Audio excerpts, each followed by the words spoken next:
Nope, we're just going to go limp and let the tornado sweep us away now. That's going to be the quote at the beginning. Oh my god.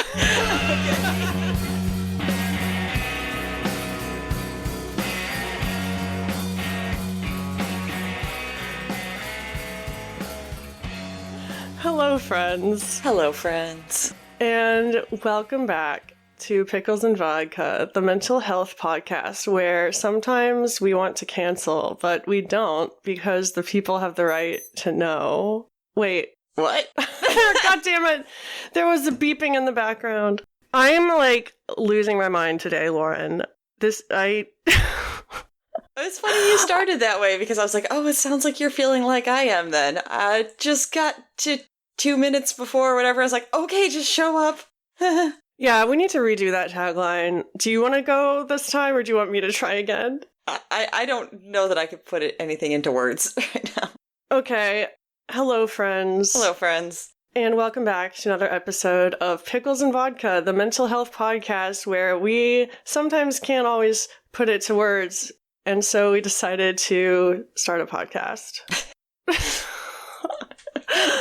I'm Christina, and I am useless today. I'm Lauren, and just as useless. Which is not good. Usually at least one of us is. I know. Well, so I literally almost canceled today because I woke up feeling so angry for no reason. Well, there was a reason. So I'm not only reducing my vaping this week, but I also quit Benadryl again. And so I think that's why my moods have been all over the place. Of course. Last night, my sister cooked a hamburger before bed. No big deal, right? Yeah. And I wake up and all I can smell is hamburger grease. And I walk into the kitchen and everything is covered in hamburger grease. No. And so at 7 a.m., I just start cleaning everything and slamming everything around. And then in the middle of that, I decide that my hair is bothering me, so I'm going to buzz it all off again. Oh, sure. And then... Oh, no. And that's when I wanted to be like, Lauren, I'm sorry, I just can't do the podcast today. I don't even know what I'm going to talk about. And then I was like, wait, there's so much to talk about. I was just finding it funny. I was like, so we are complete opposites because I woke up and, yes, also, brain just not function, not worky, and felt the same. If I'd had any, capability, I don't know, to think of actually doing an action, I would have also said, hey, can we cancel today? But, as I'm walking taco a few minutes before we start, then I realized, I'm like, you know what I've done? I have reached the complete and perfect numb state. I do not care about a thing. I am a stone. You are insanity personified. I am just a big rock. Insanity personified. That's a little harsh. Well, I was actually thinking of our Inside Out episode when anxiety. That's what insanity. I was just thinking, when anxiety is like a whirlwind, that sounds like what living in your brain might feel like today. Yeah. Well, and this has been the craziest week ever. I can't believe I almost thought I didn't have anything to talk about on the podcast. Because, there's a lot to talk about on the podcast. Okay. Maybe I'll be able to get an emotion out of you by the end of this episode. I don't know what I have to talk about. Rocks don't do very much. They just sit there. They just sit there and look pretty, and they catch the light every now and then, and I don't know. Supposedly they look prettier when it rains on them. I don't think I'm like that. Yeah, rocks, they're all right. But when it rains, man. Sorry, I don't... This is what you're going to get this week, guys. Yeah, free comedy. Is it free, though, if you, spend your time? Depends how much you value your time, I guess. I can't believe I used to work in marketing. All right, so in the last, let's say, 8 days, I have, well, you know one thing. I surprised my kitten with... Oh my god, Lauren, this is so bad. To be fair, you did surprise one of your kittens in that all cats are kittens, like all dogs are puppies. And I saw a surprised kitten. I surprised my sister with a kitten. It's been a month in the making. This lady, like a month ago, was like, hey, my cat had kittens. I'm giving them away. And I was like, oh my god, there's a little baby calico. I want that one. She is so cute. Oh my god. For 6 weeks now, I've been getting baby pictures of this little baby kitten. Oh my god. And trying not to show my sister. Also, it sounds like a crazy idea to get someone a whole ass kitten as a surprise. We had a contingency plan and everything. Like, we're being responsible about it. All the bills are paid. I'm not like just dumping a cat on my sister. But also, she loved it. Well, and the fact that you recently were taking care of a different kitten, I mean, that makes it not as insane of a move as, you know, like, if you just, like, moved in with someone and then was like, hey, surprise, I got you a kitten. Right. Like, I don't know if you like them. I don't know if we can have them here. You know, it's not like that. Well, so not only did our surprise third cat die unexpectedly, but the family dog died a few weeks ago. I probably didn't mention it on the podcast for obvious reasons. Well, you know, like we don't have enough pet death on here. Right. But they got him after I left for college, so he wasn't really my dog, but Dexter was his name. He was like a little pit bull mix, and they had him for 10 years. He lived to be 10 years old, and then, yeah, they had to let him go a few weeks ago. But, yeah, that he was like Caroline's baby. Okay. Like, every stereotype of, like, a girl who treats a dog like a baby, that's Caroline with Dexter. So she got hit double hard. Yeah. And yeah, when we presented her with this kitten, she full out sobbed. Oh. And it's so cute. It's just, I can't even stand it. I look at it and I just start crying. Yeah, and then before that happened, I might have gotten a motorcycle. Oh. Wait, Lauren, you do have something to talk about. I know. As soon as you said that, I was like, oh, hang on. See, all this stuff happened in the last week, but I forgot about that. I got my septum pierced, and I didn't even talk about it. So, you texted me, like, last weekend, I think. It was right after we recorded. You sent me a picture of you on a motorcycle. And I haven't heard anything about it except for that. Yeah, so I finally got to go for a ride. It was really fun. The boyfriend and the male lead singer from our band, who, like, those two ride with each other often. So, first of all, towards the end, well, to back up, I had the full, like, safety gear, pretty much, and, you know, he made sure he got me all of that before he'd let me on the bike, which I totally agreed with. I was like, I like my functioning brains. Sometimes. Yeah, that's true. You looked good, though. Thanks. Yeah, we found somebody who had, like, a jacket, because that wasn't, like, necessary for my first ride, we said, as long as, like, all your skin's covered. But he found somebody that was, like, selling a nice jacket used for something, you know, like, $30. So, oh my god. Yeah, so when it fit, we're like, yeah, I'll take this. And then he found me a cheap, like, clearance helmet. So he's like, I'm just gonna buy this for you because I want to get you on the bike. And the helmet was the only trouble because I had tried on, you know, a similar one to what he was gonna order, and we're like, yep, okay, you know, like, everything fits and all that.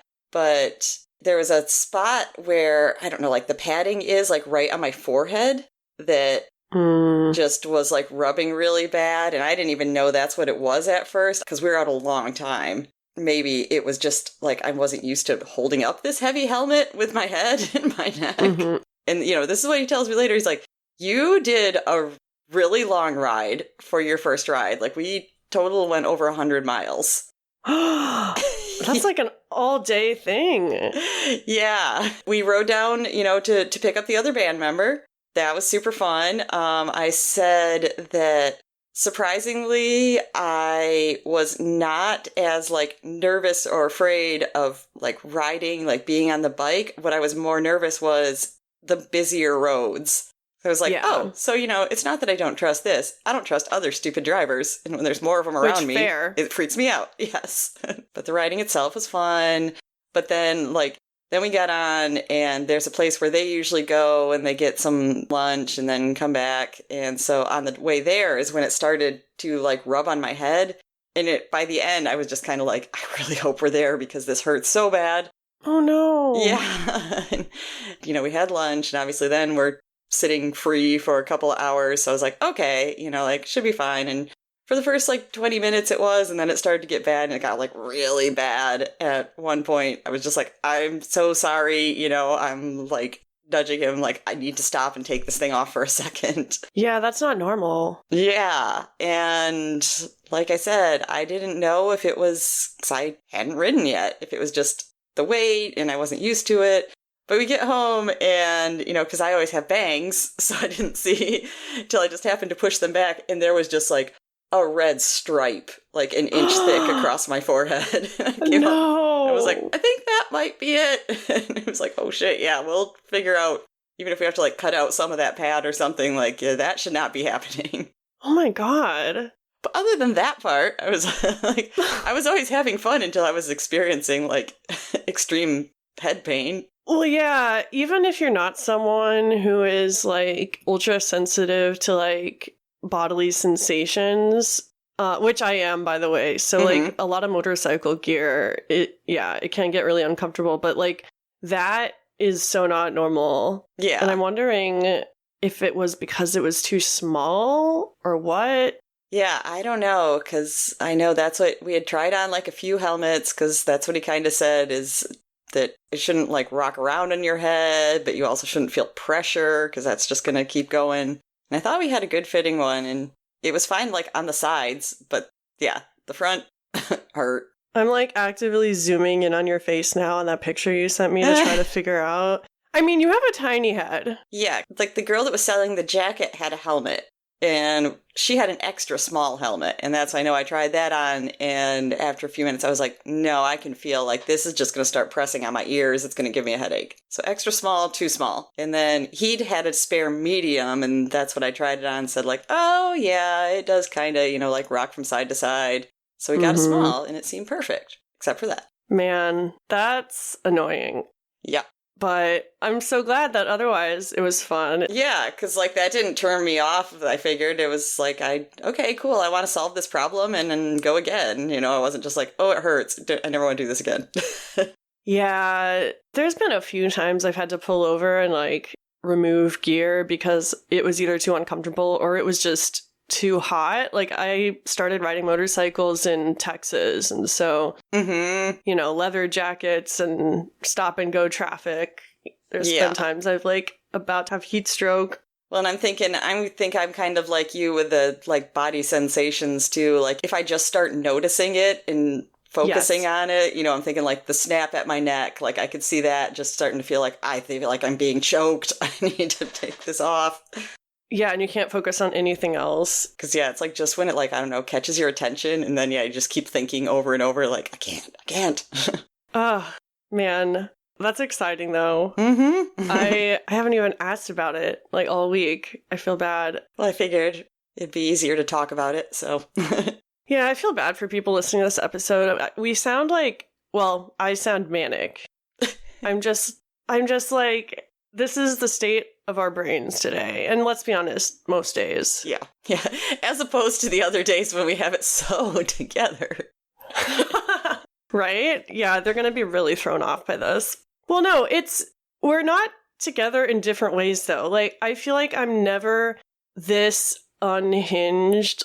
It's hard to control my thoughts. Mm-hmm. And it's almost validating because it's okay, this is why I take downers all the time, because I have to deal with this. And when you stop taking downers, it's very jarring when your personality just changes. Yeah. I don't know. I feel in the last few weeks, I've been letting myself indulge in things I normally wouldn't because I have money. Mm-hmm. And I think it can be something as innocuous as like buying the name brand saltines at the grocery store instead of like the generic. And then that will kind of like unlock part of my brain and I just start like, oh. And for me, you know, like, is it almost like I gave myself a reward and it's just kind of like jumping off, like, I'll keep doing that. Not always a good one. Exactly. Yeah. And, you know, most of the time it just looks like going to the thrift store and spending $50, you know, it's not that bad. But like, imagine, you know, buying a motorcycle, like what that kind of unlocked. Yeah. And then, of course, in the middle of it, I'm like, holy shit, am I ruining my life? Have I made the worst decision ever? I'm going to become destitute and they're going to take away my disability and I won't even have drugs. And holy shit, what am I doing? It's just, I feel crazy. Like, we have mental illness, obviously, but I feel like we've normalized it to such an extent that most of the time, the quote-unquote crazy to us just feels normal. So that made me think, like, what is it in our lives will, like, make us feel crazy? So, like, for me, it's all these positive changes, but it's making me feel really, like, unsettled and out of control. What in your life? Like, have you had moments like that? Or things definitely. That... Yeah, I'm curious what that looks like for you. I think for me, it's kind of similar because I feel like it's when I feel the most out of control. Just like if things are happening that are unexpected and not having plans and not knowing what's going to happen next. And if there's just like too much of that, if like every aspect of my life feels like I have no clue how this is going to play out, if it's going to play out, then I think that's when I just start to feel like I'm just like floating in space and going nuts. Well, yeah. What's an example recently, if you can think of one? It's okay. Yeah, I'm like, I don't know. Maybe like, I mean, I would say last year probably with like buying the place. Oh, yeah. That was an insane time for you. I don't feel like I remember that being like one of the worst moments to feel that way, but I'm imagining obviously that was a huge uncertain thing going on for a while, and if that had hit at the time other things had hit, you know, like we've talked sometimes before here where I feel like out of the blue I've gotten like unfairly reprimanded at work or something like that. Yeah. And say there'd been one of those situations. And I'm trying to buy a condo and, you know, who knows what else. Like, if all those had hit at once, which sometimes they do, that's where I just feel like my brain is spinning once again, like anxiety and Inside Out too. Like, yes. That's exactly how I've been feeling lately. And like, hot take, everyone. You can't control everything. Right. You can't control when these things take place. And I feel like I know that by now, you know, I feel like I've done enough work that, okay, for one thing, I could maybe talk myself down for that. But like I said, when it's everything, it's just, nope, we're just going to go limp and let the tornado sweep us away now. That's going to be the quote at the beginning. Oh my God. Okay. Oh my God. I mean, I'm actually really proud of how I handled things this morning because, first of all, I was going to cancel the podcast. And then I was like, okay, no, maybe I'll just talk about it on the podcast. That'll probably be good. And then, like, an hour before, my sister was, like, in the room with the kid. And I was like, I'm just going to talk to her about what's happening because I feel crazy. And I was like, hey, I'm sorry if I was making a lot of noise, like, cleaning this morning. I had a really, like, what's the word? When you're not being logical? Irrational. I had a really irrational reaction to this fucking hamburger grease, and I don't know what's happening. And I told her about the Benadryl, and she was totally understanding, and like, everything's fine, question mark. And I don't know. Obviously, I should be proud of myself, but also it's like, well, if it wasn't that big of a deal, like, why did I have that reaction? And what's keeping me from having reactions like that in the future? you know? Yeah. It all comes down to not trusting myself, which comes down to like not having learned or implemented the skills that I need. Like, that's what I'm doing this fucking DBT group right now. I'm learning all these skills and like it hasn't been fun and I don't like it. And as we're talking now, I'm kind of seeing why. It's because I'm not used to it. I had a moment of clarity the other night. Interesting, because you're talking about DBT now, and you know it's not my favorite thing.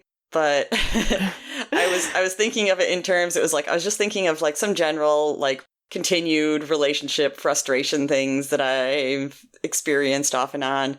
And I realized thinking about the boyfriend, I was like, you know what? I think that he is a perfect example of someone who just has no emotional regulation. Oh. And as soon as I said that phrase, I was like, I can't believe that I would suggest this to someone, but, you know, maybe he should do a DBT group. Oh, wait, elaborate, though. Just because as soon as that phrase came in, that's what I think is DBT in response. And I was just kind of realizing, I'm like, that is why I am so exhausted trying to deal with this relationship sometimes, because I'm trying to deal with somebody who has no emotional regulation and is trying to use me for it. Well, yeah. And that's not the solution. I mean, my first reaction was to be like, yeah, he has no emotional regulation. He needs help. But then I was like, well, that's me, though. I've been using, you know, my eating and my substance use to regulate my emotions for over a decade. I can't judge. Oh, yeah. I've definitely done it for years. That's part of why I think I recognized it, because I was just like, I've been a person with no emotional regulation. I'm not saying, like, you're a terrible person because of it. I'm just saying I'm pretty sure this is a huge thing, and, you know, maybe that's something you should look at getting some help for. It takes one to know one. Exactly. But, I mean, let's give ourselves some credit. Like, we are actively working on ourselves. Like, that's not easy either. That's what I was thinking. You turned it back on yourself being like, wait, I'm a person with no emotional regulation. I'm like, and you're talking about how you're doing DBT right now. So yeah, I was thinking about that, like how all these years I've like, for some reason, I keep trying. I'm like, why? It's not because I feel like it. Oh, I think that all the time too. Is it because I just let therapists like pressure me into things because I'm a people pleaser? Like, honestly, sometimes I think that's what it is. Because every time I've like increased my level of care or like signed up for an extra support group or whatever, it's usually because someone in authority recommends it to me. And I can't say no because I trust that they know what they're doing. And like, it's not because I want to be a better person or like survive. It's like, yeah, which there's two sides to that. I feel like I know, kind of related. One of the topics in my last therapy appointment, we somehow got on the subject of the idea of like working through, you know, your mental health stuff or recovering from whatever you're going through for somebody else. And they always say like, you have to do it for yourself. And, you know, I love that my current therapist, like, she likes to pretty much question a lot of those kind of sayings. She's like, no. I mean, that's not an absolute, and you can't necessarily say, like, I gotta wait to do it for myself. Like, you can't just do it, like, if you're a parent for your kids or something like that. And she's like, maybe in the end that shouldn't be all, but what's wrong with seeing, like, I'm hurting my children who I love, and I would like to not do that? I was like, that's not a bad reason. Oh my god, yeah. I relate to that so much, because it's like that phrase we both hate, like, you can't love others until you love yourself. Like, people have very complicated relationships with themselves, and if you're waiting to feel like you want it or you're ready for it, you might be waiting forever until you die. Like, yeah, and I was just thinking, like, and how do you know that that's not doing you more harm? Because, like, you keep being told, like, you can't love anyone till you love yourself, so you make yourself wait, and you're, like, unknowingly just convincing yourself, like, strengthening the pathways that you're unlovable because you're not allowing it. Oh my god, yes. So I'm like, it could be working against you. I'm very slow to remember that neural pathways are a thing and that like physically, like physiologically, those patterns are like strengthening over years and years. Mm-hmm. Like that makes so much sense. Yeah, I feel like that phrase has been coming up a lot recently in things I see and hear, so that has been on my mind a lot, is like, oh, yeah. The phrase that's like, you can't get help until you're ready. The neural pathways, the idea of that. Yeah. I'm realizing, like, as we're having this conversation, I do say that a lot about other people. Like, I'm thinking of my middle brother, for instance, who's currently, I mean, he's been in trouble for years, but he's gotten so much help and he ends up, you know, at rock bottom again and again because of a supposed lack of desire on his part. Mm-hmm. And I'm always quick to say, like, oh, he, you know, I'm talking to my parents, they have a lot of guilt. And I'm just like, you've tried everything, like, he has to be ready. And, like, that's true to a certain extent, but also there's a very serious, like, mental illness, brain injury. He has a brain injury from a car wreck. Like, there's certain things that you just can't think your way through. Yeah. And it's just, so all these years I've been like, oh, I can't recover because, first of all, I hate that word. Right. Yes, we both do. But like, I'm not ready. And so as long as I'm not ready, then I don't have to feel guilty about like not trying. Yes, yes. But then it's just like, it doesn't help anybody. Right. Because yeah, I will get in those kind of situations too. And I feel like I've had to examine more recently, like when I've done that, because in the past I feel like that's what I'd always just tell myself. I just kind of had this amorphous idea that it's like, well, it won't be like that forever. Like, I'm not going to force it right now because I know that I'm not ready. But, you know, there's a someday where I will be. Like, of course. And, you know, I'll just float along until that day comes. But even with this conversation, I feel like we're still using, like, black and white thinking. It's like, we're either ready or we're not. Mm-hmm. Because, like, I don't think I'm ever going to be ready, but also I don't want to force myself. Yeah, and I know for me too, you're right with the black and white thinking, because also I don't think I will ever, what I don't think I'll be ready for is like a perfect recovery picture. Expand on that a little more. It just seems like going back to the eating disorder, let's use, then I feel like my little idealistic version is, I mean, just some things like, wow, I don't compare everything on a menu before I decide what I can eat based on, you know, nutrition facts and things like that. Like, I legit just see something and say, that sounds good. You know, the ideas like that, like, oh, those thoughts are just not going to be in my head, you know. No one I feel like is probably happy with their body all the time. You know, I can accept that. But, you know, I feel like, oh, in that like perfect recovery space, then, you know, I might see something and be like, ooh, I don't like how my legs look there. But, you know, like there's the 2 seconds I'm going to spend on that thought out of my head. Not that big of a concern. Yeah, that's just, it doesn't sound realistic. Exactly. Especially when, like, you know, skinny is in again and everyone is like reinforcing these thoughts that we've been told are wrong our whole lives. And now all of a sudden... But then thinking of this conversation, I feel like I'm also then kind of like gaslighting myself, because it's true. I probably would never get to that point, but I'm using that to say like, well, then why try for it? I'll wait until I actually believe it could happen. I don't believe that right now. And in reality, it's like, well, why not try for, you know, like one thing that you were going to do and you know this won't make me feel better later. Like, it's not perfection. It's just saying, hey, this one night, maybe I should make a different choice. And that's realistic. I think it all comes down to, like, this deeply ingrained idea in society of what recovery is and what healthy is. And it's so, we're so brainwashed that like, even with all our years of education and experience and like harm reduction and everything, we still think it's not worth it if we can't have that. Like, what's the point? At least that's like the subconscious reasoning. Yeah.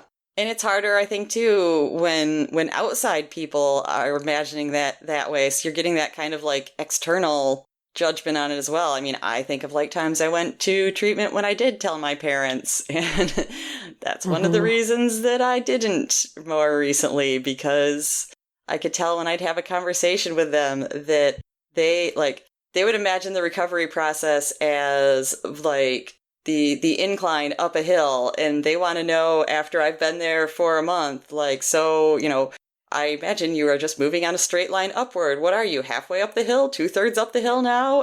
How long until you're at the top and all better? Yeah, it's linear by definition. And complete. And that's not how it really is. It's also, it feels like you get to a point and it's like, I've done it. Oh, but thinking about like, okay, what if there's no complete, everyone is just like having these little lapses and then inclines their whole life and then they die. That should be freeing. But in my mind, it's horrifying because it's like, well, then there's no rules and anything can happen. And like, I might not be happy with myself, like when I die, like I ever am. But like again, like these are all super obvious things that we're saying, I think. Yeah. Or maybe it seems obvious to us, but it's at least things I've heard before, but it's hard to like accept that in practice, maybe. I don't know. I think the only hope of any type of recovery for us is like if it's on our terms. And I think that goes for everyone. Everyone should live life on their own terms, but instead we've applied all these rules. And a lot of that does have to do with like the systemic like treatment model, like the Western treatment model. It's all very linear. It's all like there's a start and there's an end. And that's just the rules that we all live by, that we've all like been born into. But like, what would it look like if it was on our terms? And for me, a big thing every time I've come close to recovery is like letting go of the idea that I have to love my body. That's like the first thing that has to be let go. Okay. Because for me, that's just not like, I've found like a semblance of success with like the body neutrality model. Yeah. And also I think I'm healthiest when I'm not really focusing on my body at all. Oh yeah. And recovery, like as it is now, like it wants you to focus on your body. It's all about your relationship with your body. And it's not helpful for me. Yeah. No, I'm with you on that. And I also, when you were talking about it before you said it, I was thinking the same thing. That was like, because part of my thing is I don't think I would ever be someone that loves my body, because independent of how I just feel about how I look, it's kind of like I'm someone that does not buy into those little like frou-frou affirmations and things like that. That's why I'm just kind of like, that just like immediately sounds like a corny sort of person that I am not. Just being like, I love my body. I love what it does for me. So that's why. The voice is so creepy. I love it. But so that's why when I've heard like, I don't necessarily feel that obviously right now, but there is definitely like, that's one that's resonated with me when people are like, what if we just try for body neutrality? I'm like, that I'm okay with. That'd be nice. Okay. I can at least accept that part. And you do some really incredible things with your body, like the aerial arts. Every time I see you post a video, I'm like amazed by how you, not only like what you're doing, but the fact, like I've seen how long you've been working at it consistently, and I can see you improving and like having fun. And knowing what I know about you, that like you have a chronic eating disorder and like all these issues with your body, like it makes me even more impressed / happy for you that you found that. And you probably have all these complicated feelings about it that you don't always say, but I mean, for the most part, that's one of the reasons, and I kind of like stumbled into that by accident. I feel like I couldn't have predicted till I started doing it that for me it does kind of detach you from your body, at least in criticizing it. Like there's when you're trying to do stuff like that, there's no reason to criticize, and there also is almost too much going on in your brain, I feel like, to be worried about how you look, because usually, like, those moves are only going to work. Like, it's things that feel like your body should not be going this way when you're up in the air. So you got to think like, I have to put my arm through here, and I have to duck my head down, and I have to kick off with this leg, and I have to do them all at the same time. So it's almost like so much of that is going on that it's not even a thought in my head. Like, oh, and do I look fat in these leggings? Exactly. That's why I love motorcycling too. I started motorcycling like out for financial reasons when I was 20 years old. And over the years, it's turned into this thing where it is a full body experience and a way of like, I found community through it too, and all these benefits that I wasn't expecting or like, looking for. But also that means when I have been like sicker, you know, both physically and mentally, I don't trust myself to ride safely, like, because it's such a full body experience. Similar with aerial, like when you're really sick with anorexia, you just like can't. Yeah. Like physically, you are, it's not good. And so the last time I had a motorcycle was when I was with Brett, and I sold it right before all this shit happened. Like I quit my job and I relapsed on alcohol and I relapsed on my eating disorder. And I truly haven't even thought about it until like this year as a possibility, because I just was not doing good. And now like I have this bike all of a sudden and I'm like, oh shit, I need to, you know, before I, like my goal this week is to take it downtown and like get the title transferred.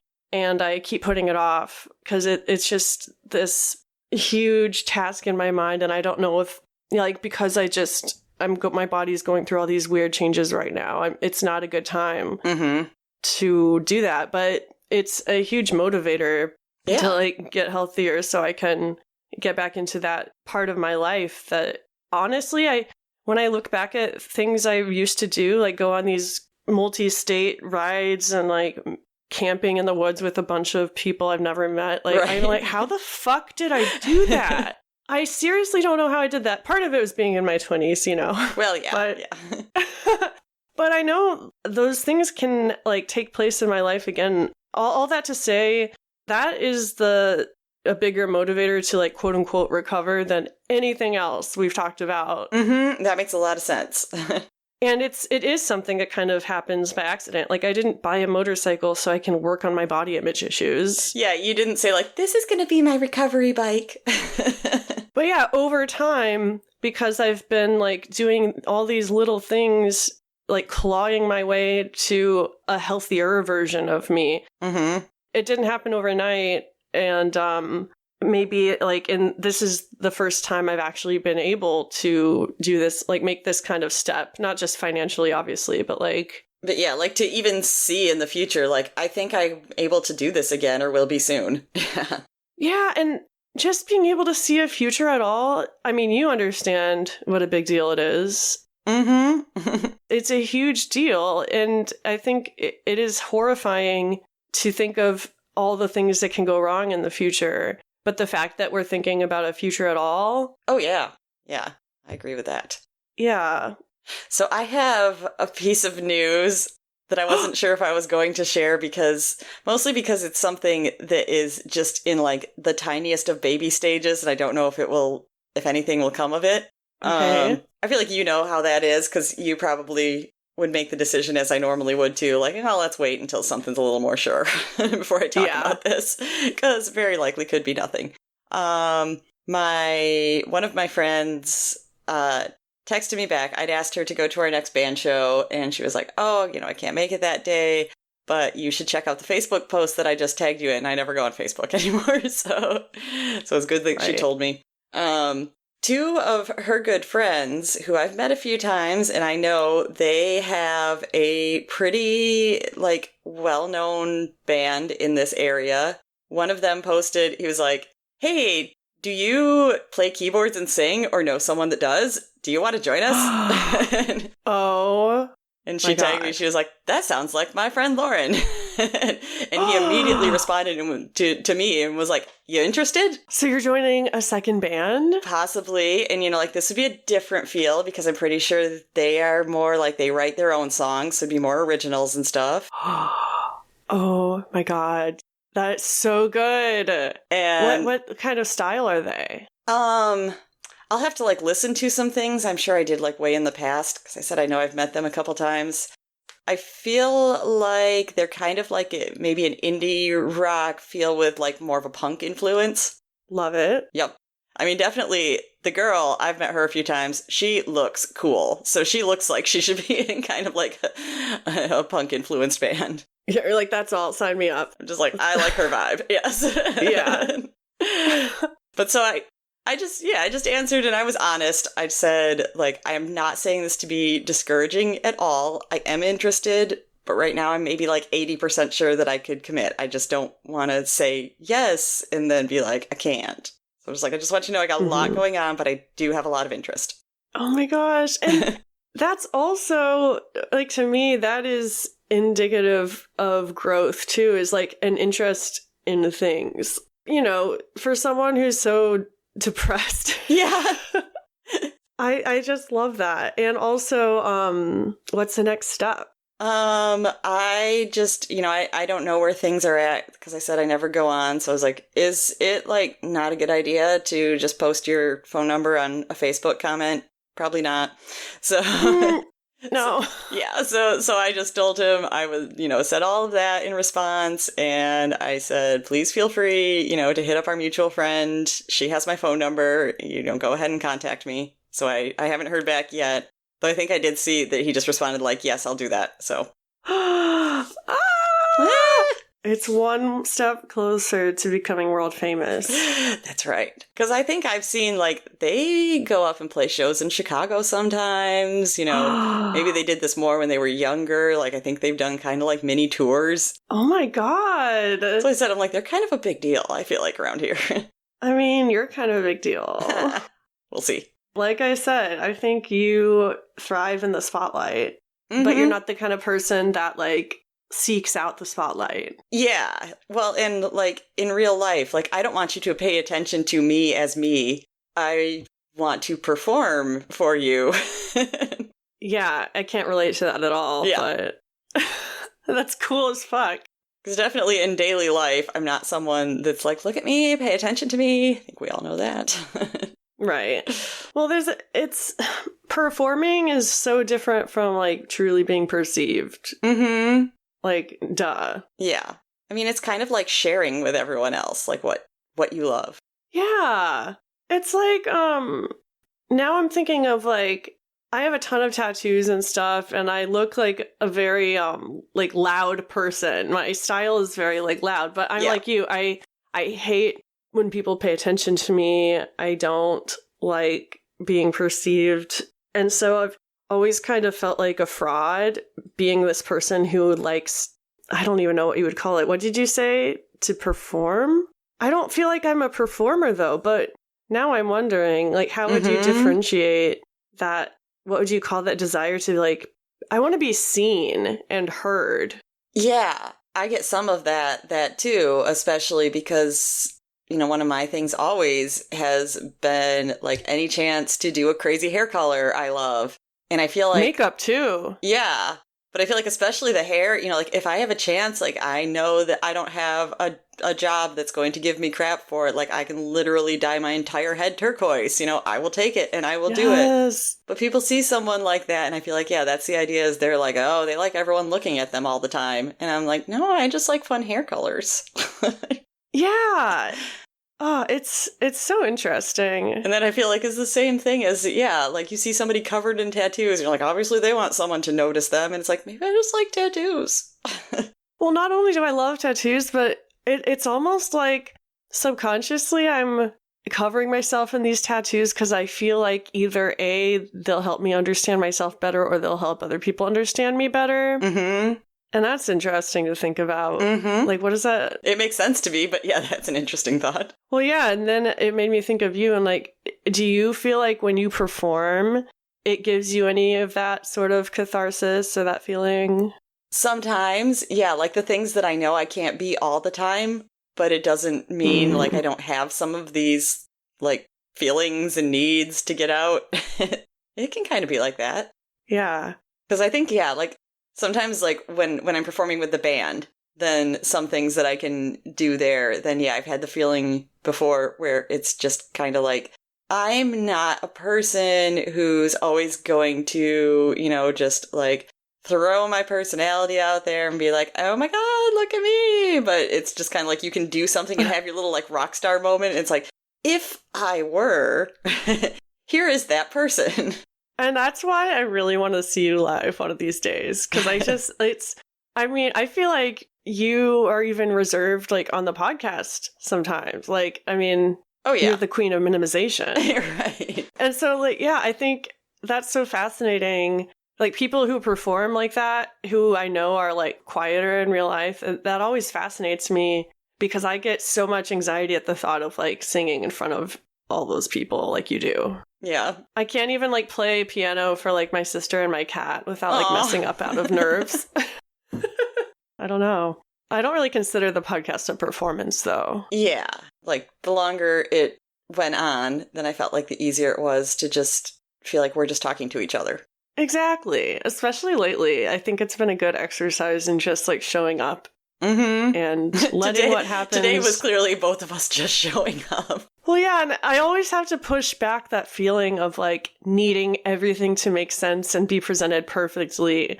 Like even now I'm fighting it. I'm like, how do we wrap this up? It's almost at an hour. So like, what am I going to say to like segue to the end? And are there any housekeeping things I forgot? And like, and then it makes it harder to focus on like what we're saying in the moment. And so it just hurts us in the end. I was just laughing because when you were doing that, and and I've done a few this episode, I realized I was like, this is the episode of us doing funny voices. Because we both had a couple. Oh, wait, Lauren. Okay, before we say goodbye, I want you to hear this kitten. I'm gonna like run and grab her, okay? Oh, okay. I'll be right back.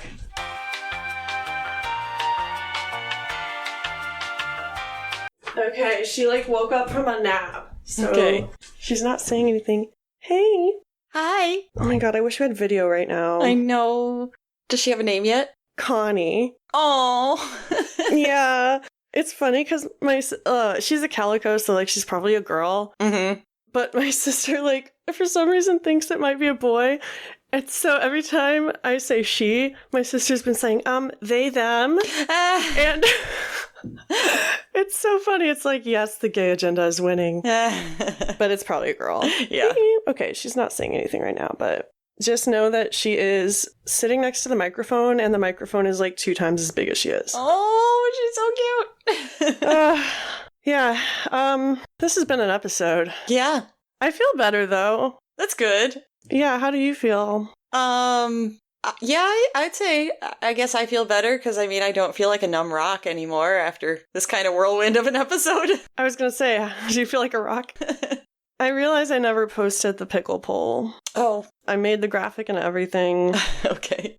I think right now it might be too much to even, like, stick to a scheduled poll. I understand that. Oh my God, she's purring. I was just going to say that. I was like, I think I hear her oh my goodness. Hey, you want to meow? Okay, she's not going to meow.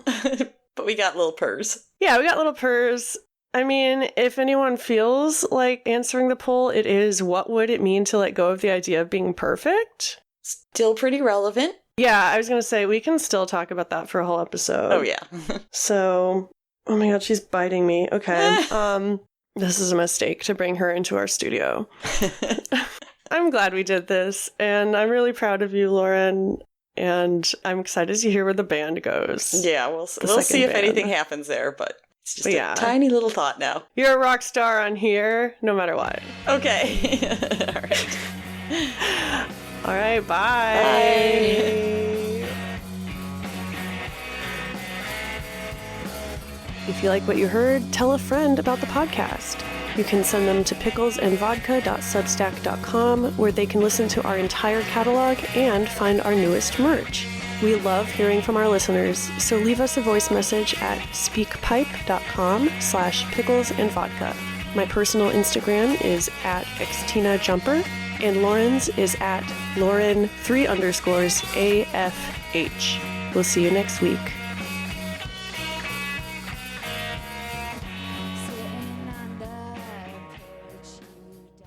I can't believe I used to work in marketing.